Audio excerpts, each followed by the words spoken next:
자, 여러분, 로멜로 루카쿠가 첼시로 리턴했습니다. 오피셜이 떴죠.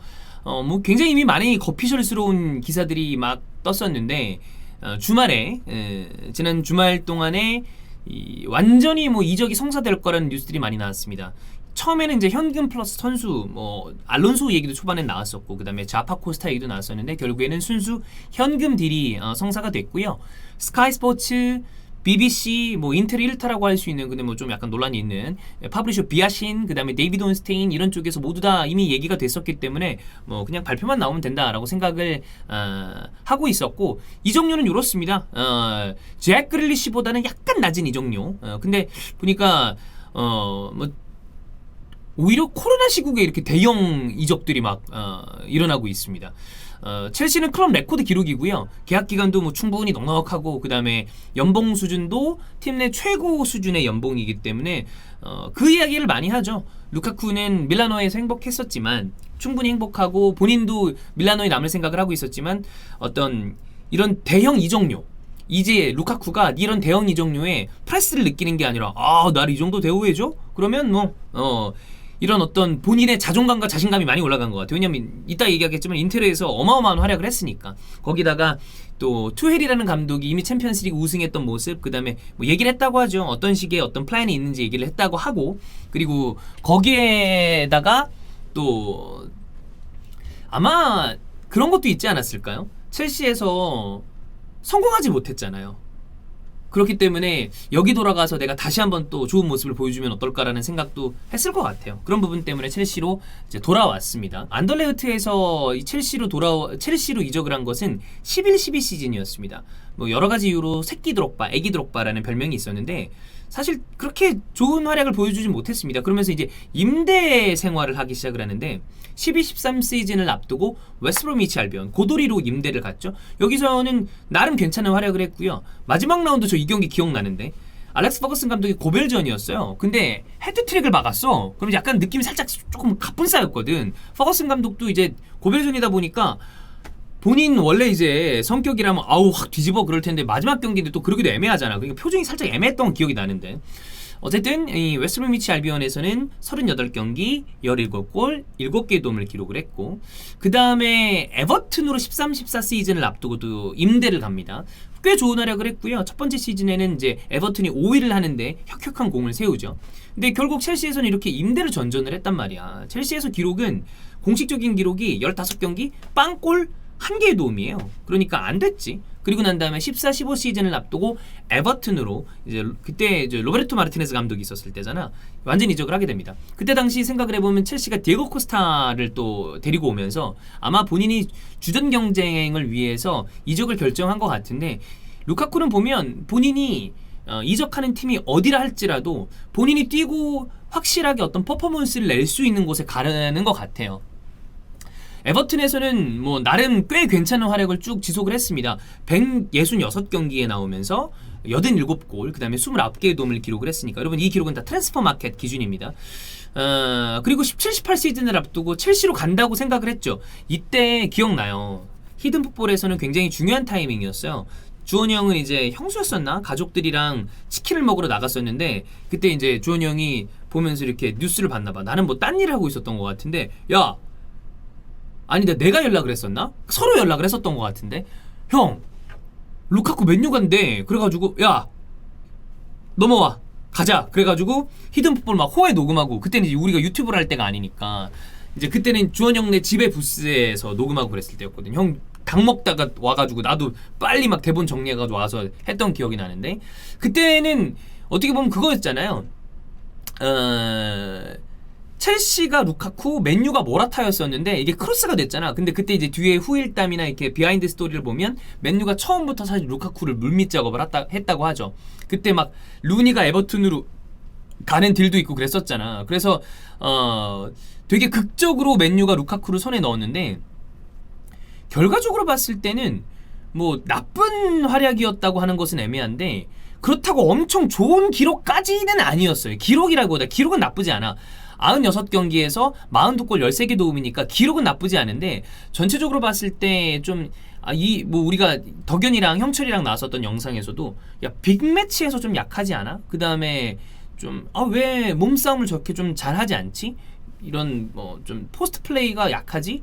축구 내에 좀 약간 부정적인, 축구적으로 봤을 때 부정적인 이미지가 맨유 쪽에서 좀 만들어진 경향이 있었죠. 결국에는 이러다가 19-20 시즌을 앞두고 인테르로 이적을 하게 됩니다. 콘테가 루카쿠를 원했었는데 여기서 이제 만나게 된 거죠. 만나게 됐는데 첫 시즌에서는 리그에서 좋았어요. 리그에서 굉장히 좋았는데 유로파리그 결승전, 세비야랑 결승전에서 빅찬스 미스라거나 이런 부분에 대해서 좀 아쉬운 활약이 있었는데 직전 2020-2021 시즌에는 그야말로 이 선수가 컴플리트 포워드가 됩니다. 제공권, 등딱지면 포스트 플레이 다 돼. 그래서 인테르에서 95경기 64골 16개 도움을 기록을 하면서 엄청나게 좋은 모습을 보여줬죠.